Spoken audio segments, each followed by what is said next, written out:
Nearly 2,000 years ago, three men from different levels of society would be united by a single thought. Even though their time couldn't be so distant from ours, the challenges that shape their experiences are strikingly similar to ours today. It's for this reason I believe that their words could counsel us into the future with the same fortitude and discipline that empowered them in the past. My name is Keisha Lerum, but today I speak only as a vessel for these ancient words that have transformed my life over the past 6 years that I've been practicing them. Today, I want you to join me in this short journey as we go through the minds of these people and as we attempt to answer the question, what could these men teach us 1900 years later? The first man we will learn from ruled the largest, most powerful empire at the time. He could have had everything he wanted in the world, yet his reign was marked by a series of wars, a devastating plague, and the losses of his children. Can you imagine his immense grief, much like the burdens we face during moments of great tragedy? But instead of succumbing to the fear of losing what else remained in his life, he remained grounded in the present, and he only said, "Never let the future disturb you. You will meet it if you have to, with the same weapons of reason which today arm you against the present." And that man was Marcus Aurelius. He was the leader of the Roman Empire during one of its greatest extent. The second man arrived in Rome with political aspirations. Instead, he was exiled from the city based on unfounded accusations. And just when he thought his career was done from there, he was summoned back to Rome to become the tutor of the future emperor. It's not Marcus Aurelius, by the way, it's Nero. And it's Nero. Nero later ordered his death. Any man who had endured such a series of ups and downs and reversals throughout his life would have been consumed by regret, bitterness, injustice. But he too remained anchored in the present, and he only said, "Shortest of all lives are those of people who forget the past, disregard the present, and fear the future." That man was Seneca. He was a statesman, philosopher, dramatist. Our third man came from the lowest end of society. He was born into slavery and he became disabled sometime. After years of servitude and finally earning his freedom, he was banished from Rome. But instead of letting just things end here, he dedicated his remaining life to teaching philosophy. Despite enduring yet again an endless series of challenges and hardships in his life, he too remained unfazed, and he said, "Don't demand that things happen as you wish, but wish that they happen as they do happen." And that man, he was Epictetus, a man who had every reason to be angry at the world, yet remained calm and composed. Emperor, dramatist, slave. What these three men from Rome had in common was that they all practiced the teachings of Roman stoicism. Originating in Greece, this school of thought became widespread in the Roman Empire, offering Romans practical wisdom on how to deal with passion, change, reputations, all through the mastery of your thoughts. In doing so, you become in tune with nature, letting things happen as they do while you remain unperturbed and flourishing with virtue. The aim of Stoicism, therefore, is to achieve a virtuous life through the mastery of what makes us human, our thoughts. But how do you do that? All of this sounds so hypothetical, easier said than done. Maybe it should remain as a topic to be studied in school, not to be applied in modern life. I mean, not to mention, come on, these Romans lived at a significantly different time than ours, didn't they? Or did they? How did the Stoics deal with uncertainty? Maybe investigating this question will show us that they're not so different from us and that maybe we can learn from them. Let us say you have a very important test that will determine your future.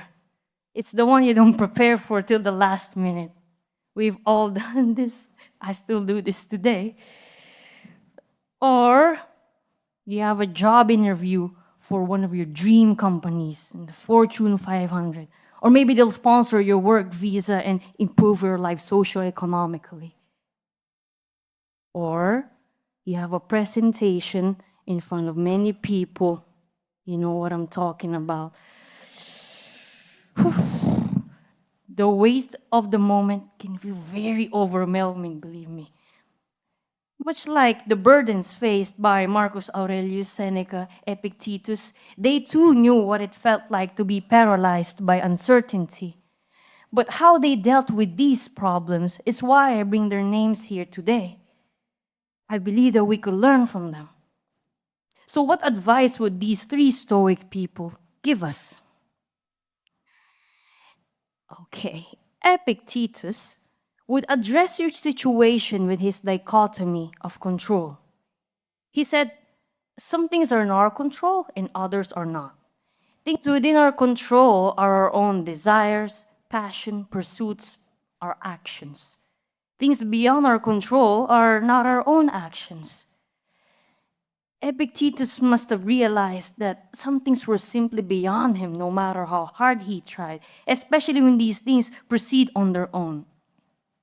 It may be the progress of time, the natural world, or other people. All these things have their own agency, if you will, in that they will continue to exist with or without him. Attempting to control something that he never could have affected would have been a bold, relentless, if not futile endeavor. Instead of grappling with everything at once in a given situation, Epictetus advised students to give their energy on things that they can control. So, in the case of your big project, Epictetus would advise you to focus on your preparation, your knowledge, your delivery, everything concerning you. Once you've covered all these sides, only then can you surrender to the universe. By then, you've done everything that you could. You've affected everything within your grasp. What other people are going to say, think, or do are beyond you. This is how Epictetus would have approached this situation.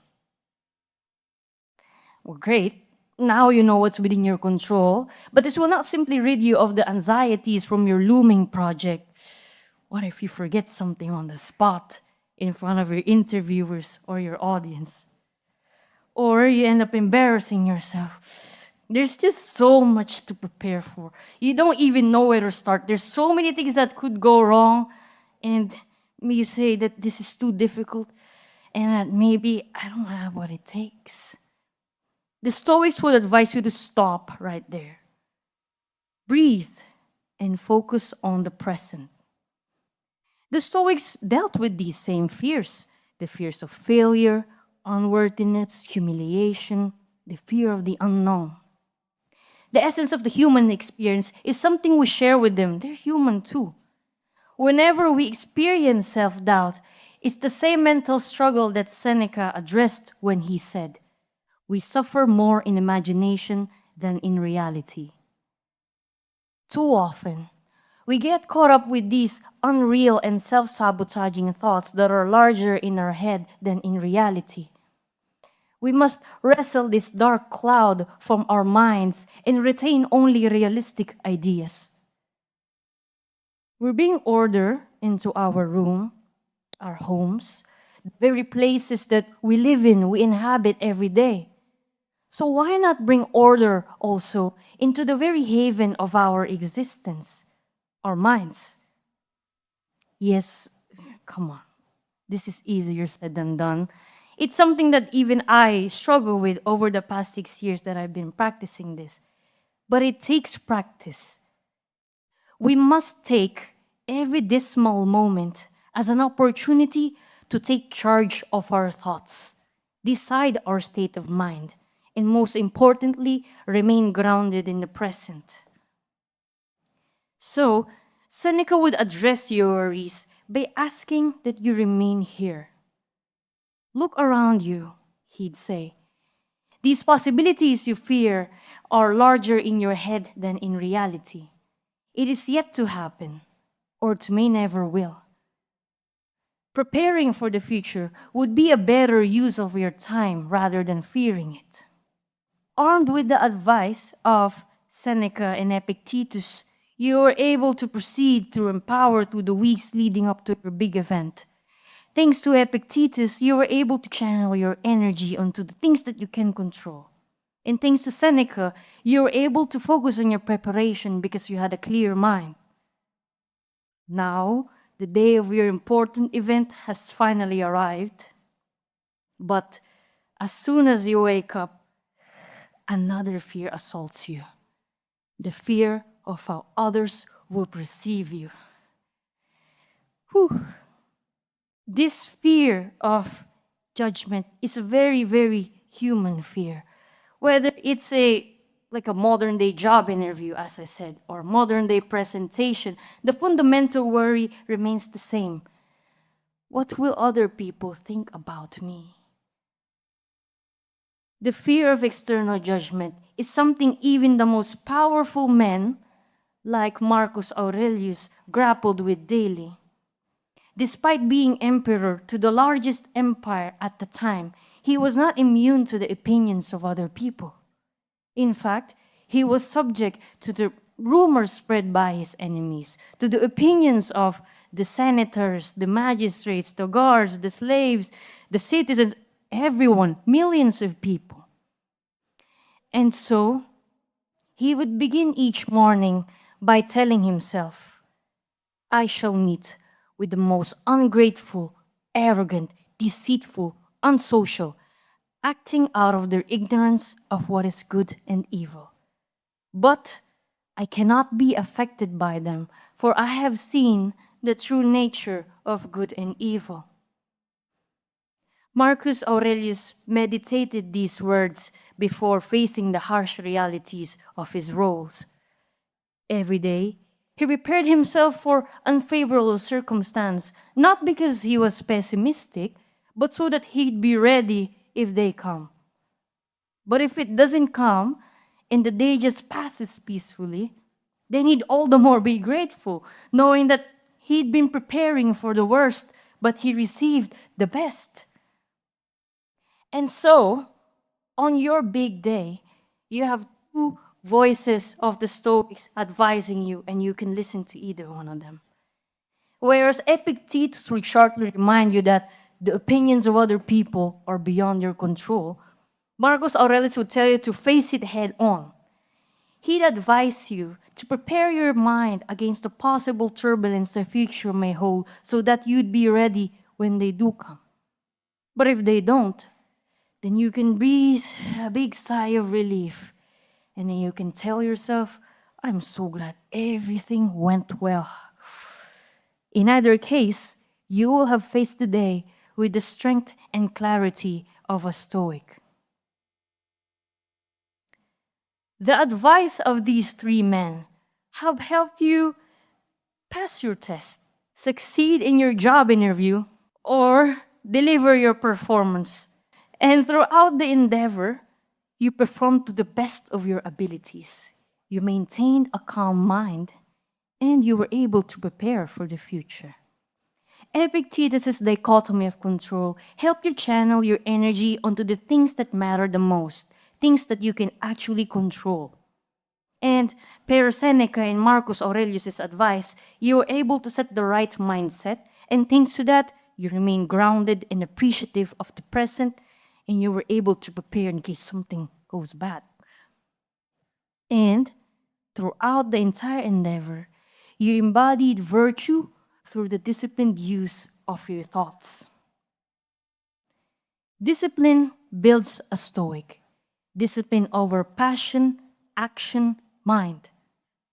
Discipline isn't built overnight, and there's no such thing as a perfect stoic. Epictetus, Marcus Aurelius, Seneca are remembered as Stoics because they saw each day as an opportunity to practice mental discipline. Our small situation showed us that these men for 1900 years ago are not so different from us. They wrote of these notions because they felt the exact same feelings that every human does. Unlike that image of an emotionless rock, a true Stoic experiences fear, passion, anger, joy, and love, but he bridles them with discipline. Gaining mastery over our thoughts is the most powerful ability we must learn as beings with complicated reactions and perceptions towards reality. We could be facing a calamity as most of these Romans did, yet remain kind, composed, and appreciative of the moment. Employing discipline in the face of uncertainty, and in doing so flourishing with virtue, is living as a Stoic. Thank you. Have a good day.